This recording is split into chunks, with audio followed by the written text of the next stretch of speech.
We want to turn now to Chernihiv, Ukraine, a town located about 75 miles northeast of Kyiv. It was also the target of Russian forces as they tried to invade Ukraine's capital from the north. Some residential areas were hit in this recent attack, civilians in the line of fire.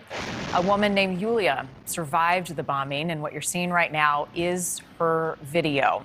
She is a mother of two whose life has been completely turned upside down in just a matter of weeks, and certainly in this video, a matter of moments. Yulia is joining us live this morning. It is morning in Ukraine. Yulia, thank you so much. You shared not only that video, but some photos with us of the explosion. Describe what you experienced as we look at these images.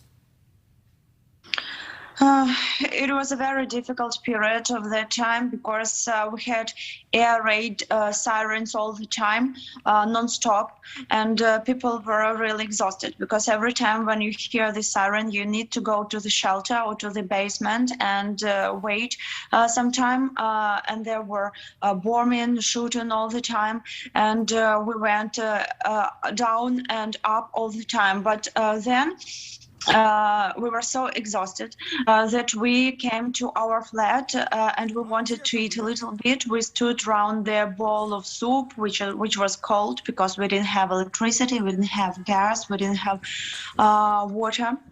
And we just stood around the bowl and we ate soup with our hands. Of course, hands were dirty. In fact, it was quiet. We didn't hear any planes, any jets, anything. And we just relaxed a little bit, just even forgot about the attention, about the alert. And we sat on the bed in the flat. But then, fortunately, I saw a message on my phone that it was "Stay on alert, don't go out." And I cried, shouted to my family to go behind the walls in the corridor. And the time we got into the corridor, we heard a very loud explosion. It was so noisy and so loud, and the windows were broken and they were flying into us. We were lying on the floor, closing our ears with our hands and waiting for some time. And then we heard from outside, go out quickly. We went out and we saw that the house near us was in flame. And there was an emergency service and there was a fire engine.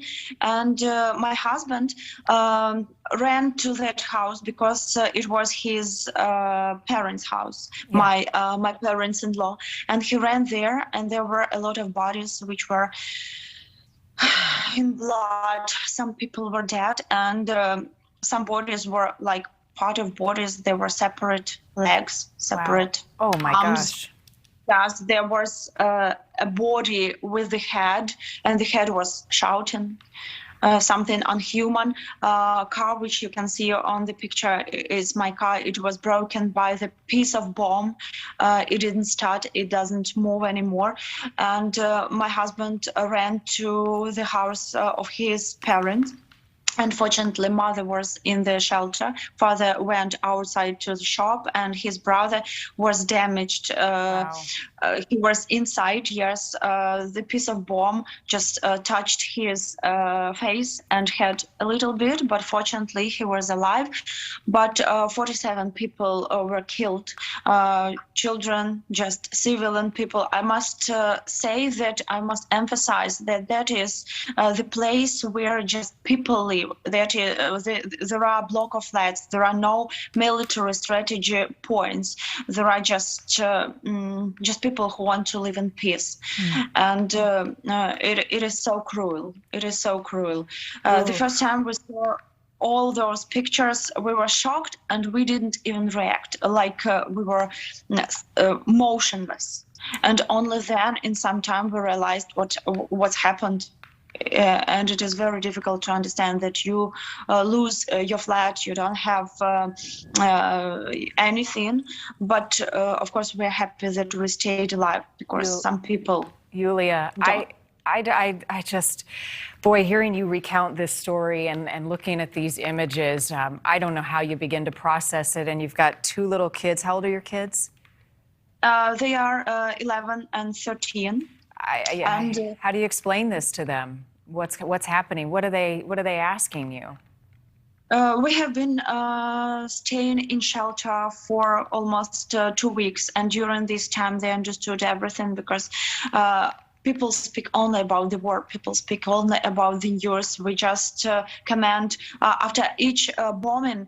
We just command which region, which area, which district from our city has been bombed. So they know that every time after the attention alert, we call to our relatives: "Are you alive? Are you safe?" So they know that is the reality, that is the war. But I must say that they're really when there was an explosion which was near our house, and they were so scared. They cried, of course. They asked me whether they will stay alive or not. And even now, when the door closes, they shake every time. They shiver, and they're scared, pretty scared. Wow. That is so much to see. Your life has been turned absolutely upside down. And it is so important, Yulia, that you share your story, because as we've been reporting tonight, there is a lot of disinformation out there and you're living it. You woke up today to another day of war and bodies torn apart. I just can't even wrap my mind around what you have witnessed with your children. Thank you for giving us some of your time. I'm praying for you. My heart breaks for you. We really appreciate you sharing your story and this traumatic experience. God save Ukraine. Slava Ukraine. I hear you. I hear you. Yulia, be safe. Thanks for watching. Click the red subscribe button below so you can get more of NewsNation's fact-driven, unbiased coverage.